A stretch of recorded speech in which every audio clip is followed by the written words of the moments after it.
a story about destiny and luck. Once there were two brothers, and they lived together on a farm estate, and they had a very prosperous life.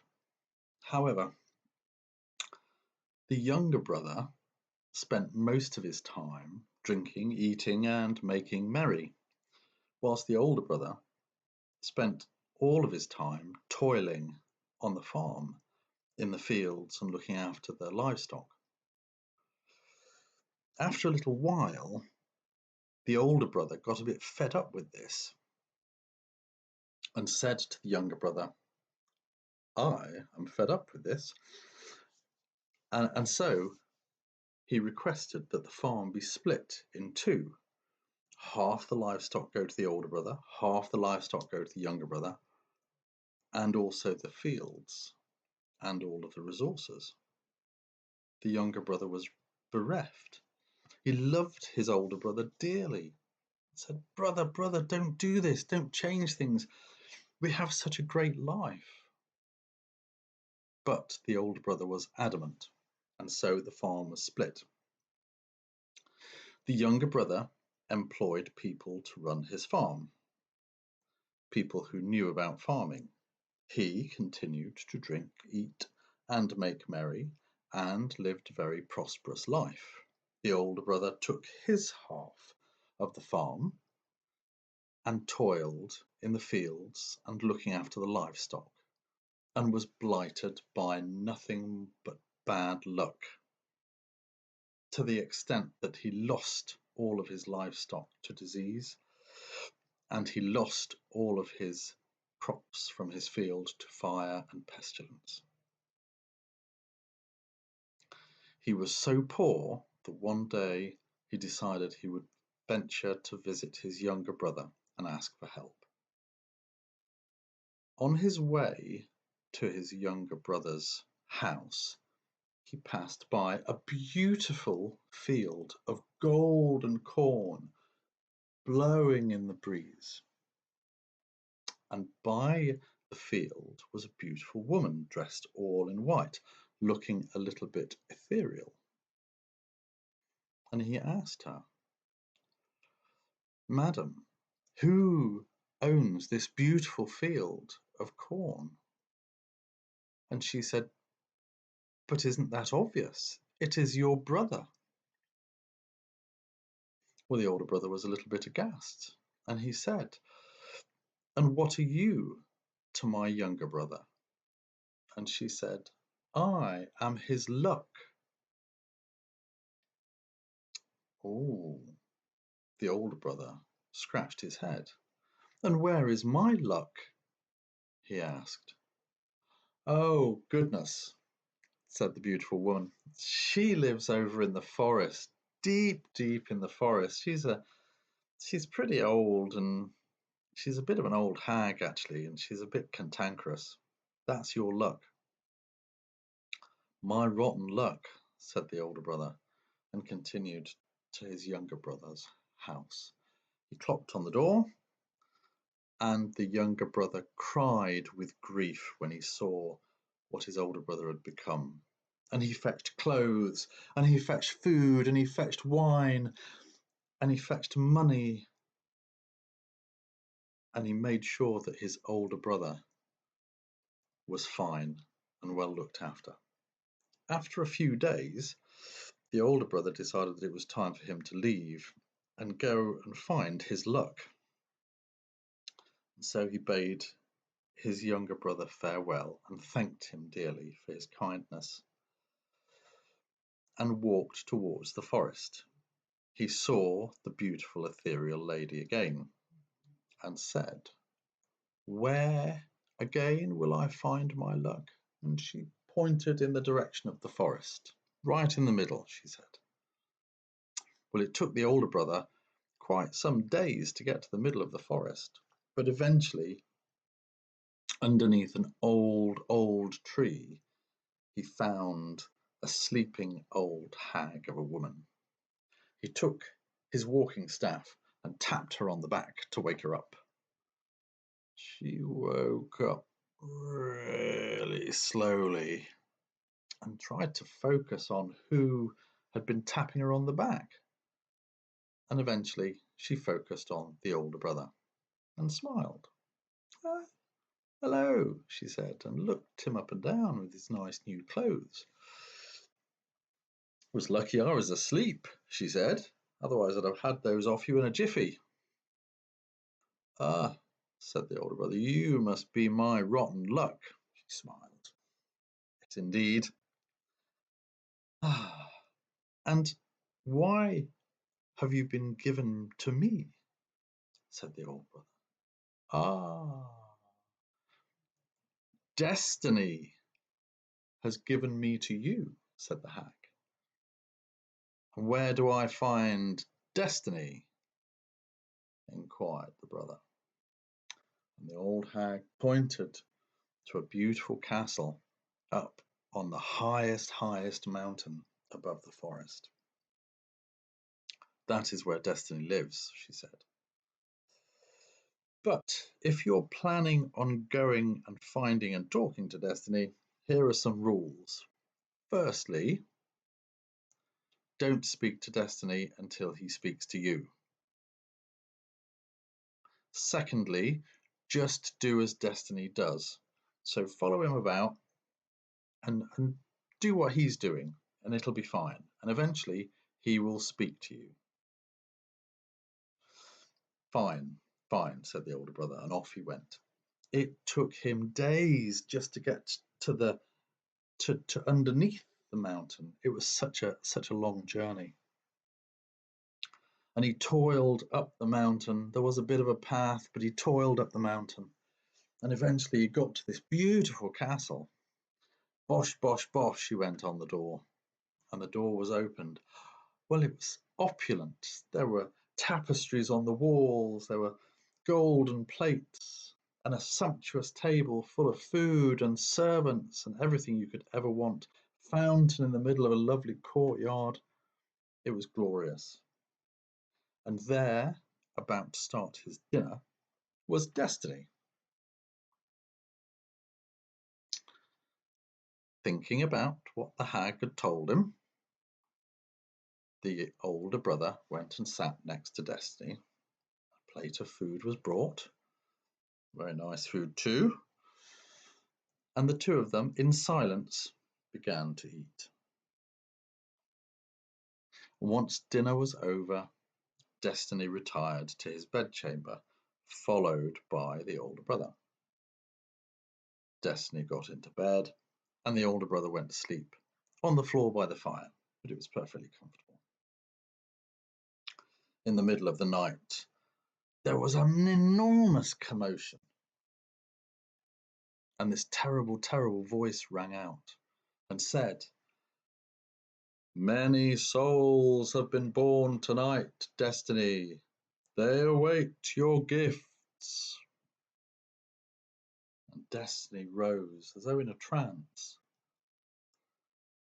and he walked towards a beautiful chest inlaid with gold and silver and opened it and said, "I give to those souls what I enjoy today." And he tossed diamonds and rubies and emeralds and gold left and right, saying, "So as I am now, so they will be."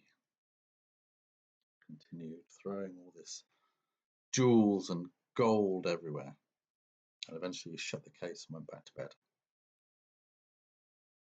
And the older brother went back to sleep.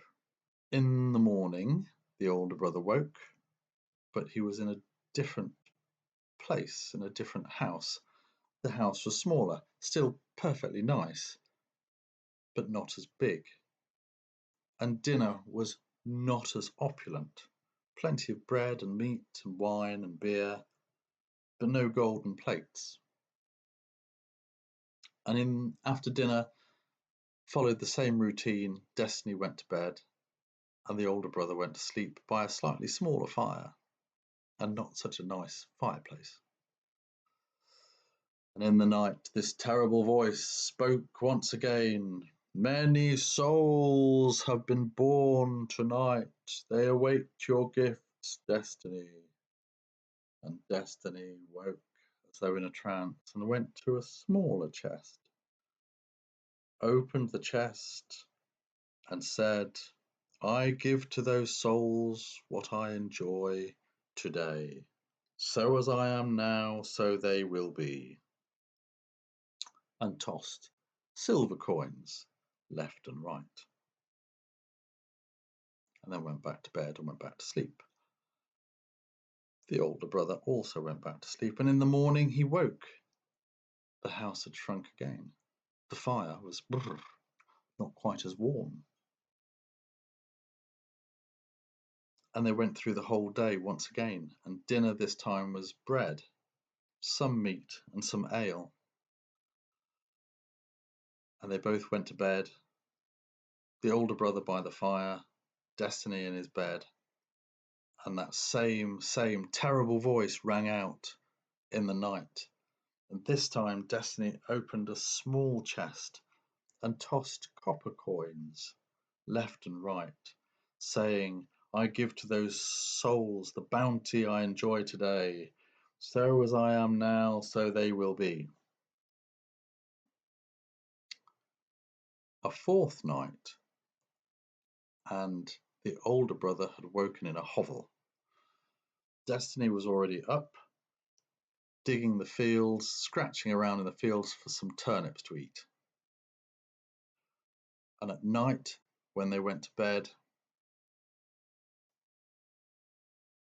all that Destiny had to throw left and right were some pebbles and some very, very meagre coins. But still saying, I give to the souls the bounty I receive today. As I am now, so they will be.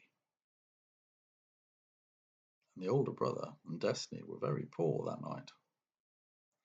In the morning, the older brother woke back in the big castle.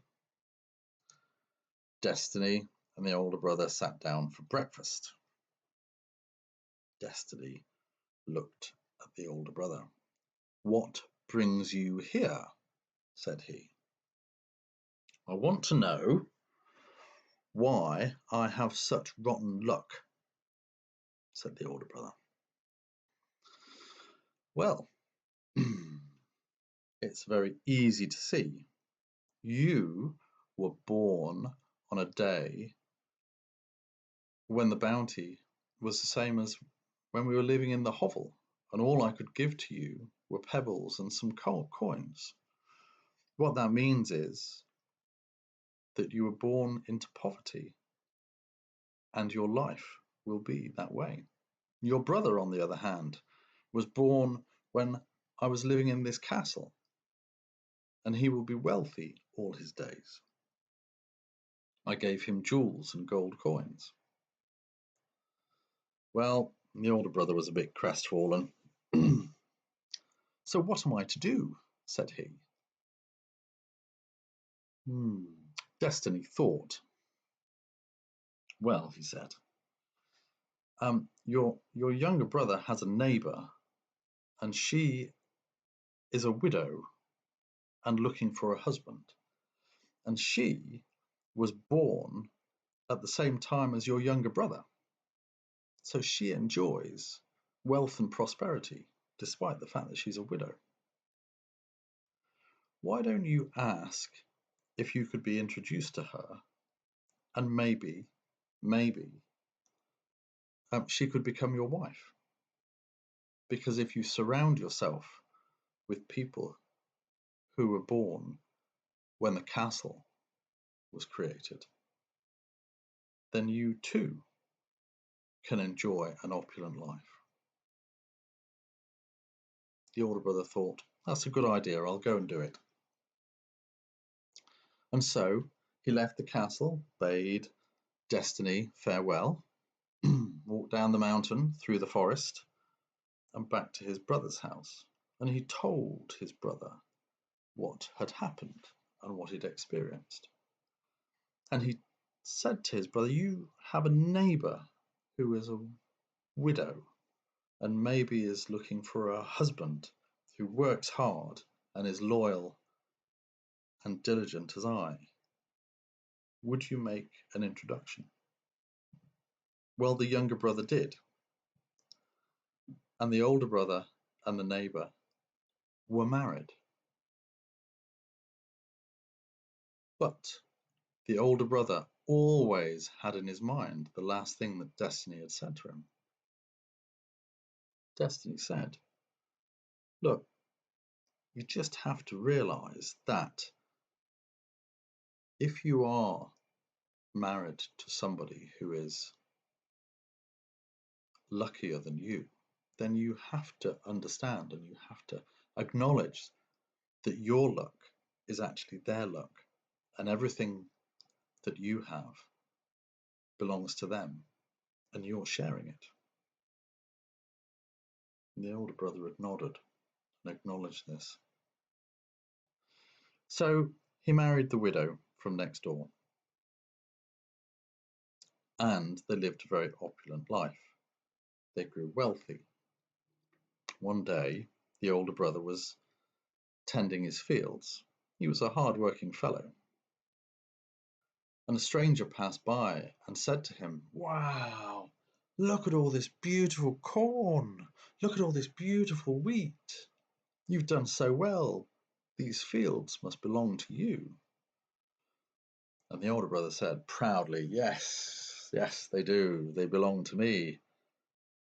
And immediately his words had left his lips. A small fire broke out in the corner of one of the fields and spread really quickly. It started to race towards the house. Everything was at risk. And the older brother remembered what Destiny had told him and raced after the stranger. "Wait, wait, wait," he said. "Actually, that's completely wrong.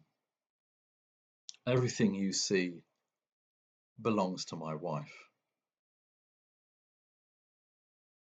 Immediately as he'd said that, the fire went out and everything was restored. Interesting. And so the older brother lived with his wife happily in their new farm next to the younger brother. And that's the end of the story. It's kind of interesting. It doesn't have your usual happy ending, but it's a story with a message. We can't do everything alone, and sometimes we need to surround ourselves with people who have gifts. Have a great day.